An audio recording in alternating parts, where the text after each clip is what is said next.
My daughter, Anina, is going away to college this fall. Last week, she picked Sarah Lawrence. It's a great school. It's also 2,810 miles from her parents. Not that I'm counting, but she is. She cannot wait to get so far away from us. Now, last month, before she had picked a school, I took her to go look at some campuses in the Midwest. We stayed with my mom in the house I grew up in. So being there on this trip with her just stirred up a lot of memories about being her age and feeling just so desperate to escape. I told Anina what was going on in my head, and she was like, "Oh God, is this gonna be one of your stories?" I said, "The year was 1989. It was September, which in Syracuse means it was snowing. I had so desperately wanted to get away from my town, from my house, from my parents, but now here I was at college and everything just seemed so big and new and scary, and I didn't know anyone. There was no one to lean on. I realized what I missed was the thing I had been running away from. I wanted family. I was desperate to make friends, introducing myself to everyone, and I found myself in this big group of strangers, all trying to fit in, so we, shared our SAT scores with one another. Because we're cool. Okay, a perfect SAT score is 1,600. If you got that, you did not go to Syracuse University. But we were all 1,100s, 1,300s. To be honest, I thought all SAT scores were 4 digits. Then this guy, Niall, says, "I got a 780. And the whole table gasped like he had just told us his dog died. And Niall's like, "Is that low?" And I said, "Well, they give you 400 points for writing your name."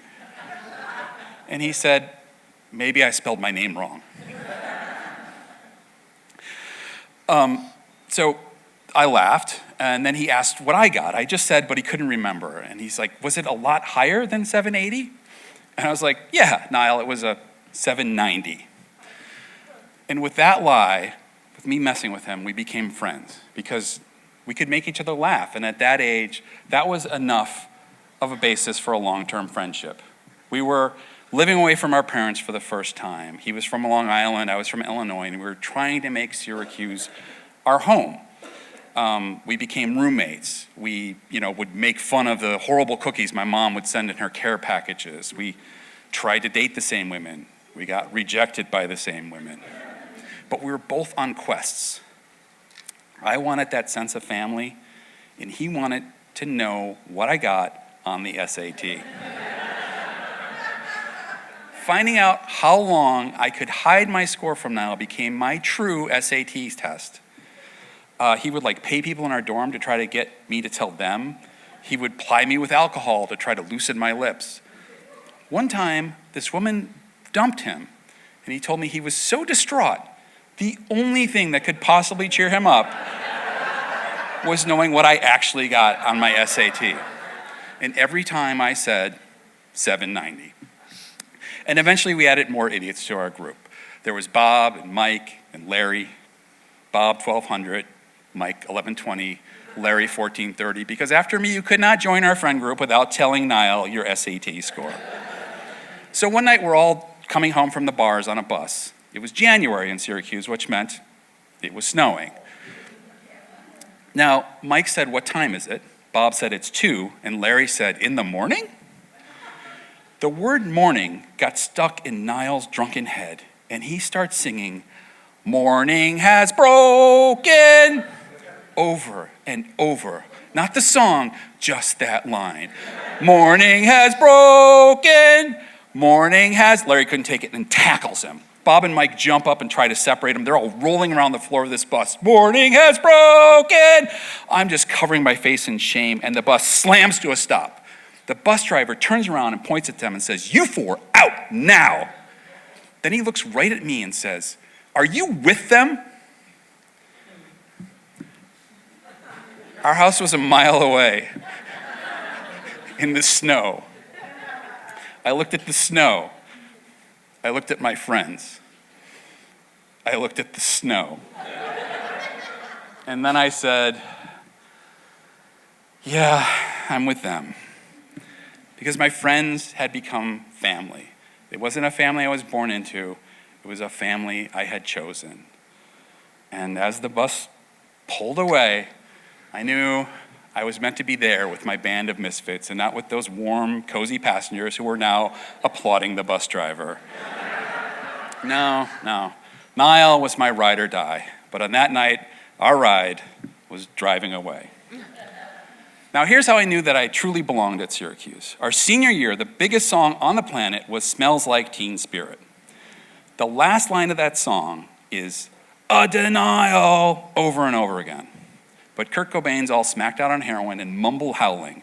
So if you listen to that song, it sounds like he is saying, "Run and Niall."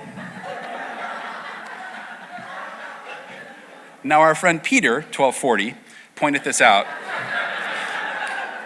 And Niall and I were just notorious enough on campus that this caught on. So we would go to parties where at the end of Nirvana, 200 people would hoist red Solo cups and shout, "Run and Niall, run and Niall, run and Niall."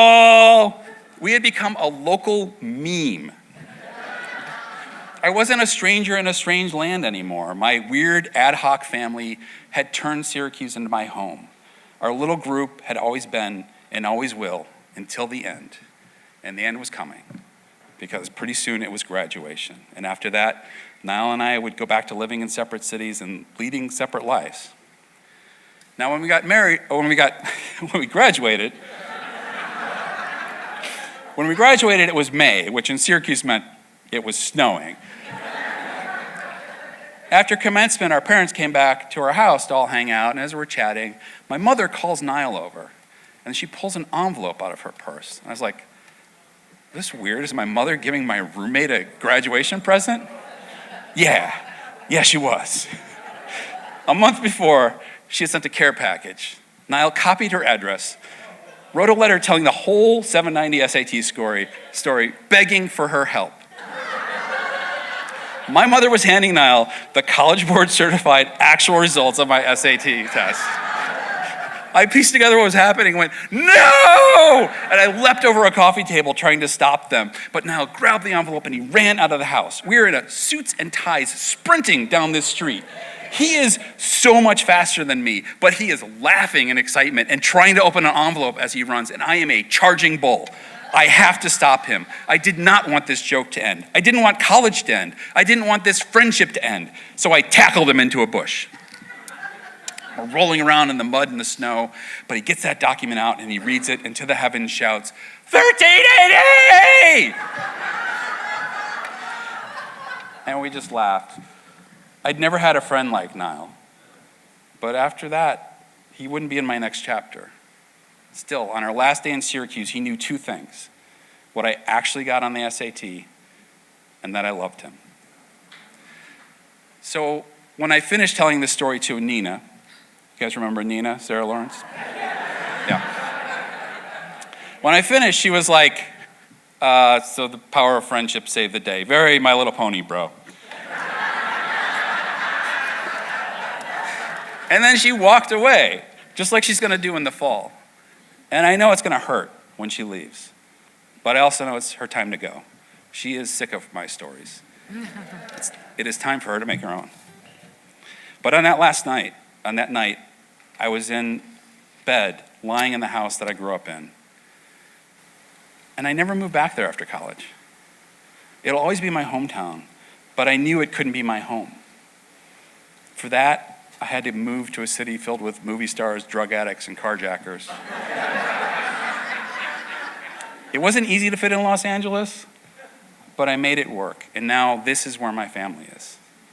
Because Niall taught me how to take a place that's new and strange and scary and make it home.